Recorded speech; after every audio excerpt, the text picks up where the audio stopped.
I see the reaction is positive. I see no objections. The Paris Agreement is adopted.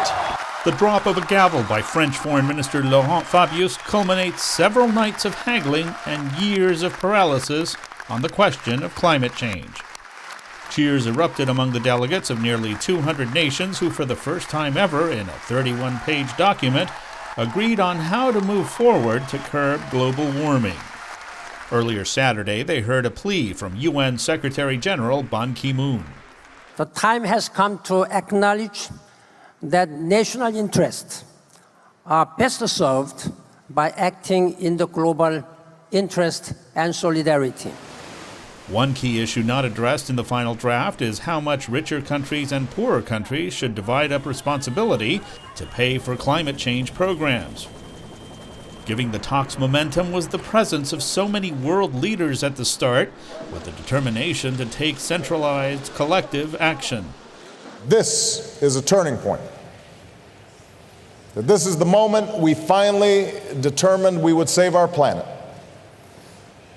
Is the fact that our nations share a sense of urgency about this challenge and a growing realization that it is within our power to do something about it. Secretary of State John Kerry worked around the clock to make this agreement happen, announcing a pledge to double U.S. climate investment to about $800 million in the most vulnerable countries. The deal came despite opposition led by India, China, Saudi Arabia, and Malaysia. They argued that industrialized nations should shoulder more of the burden. These nations' economies are dependent on fossil fuels, and the transition to greener energy will be especially painful for them.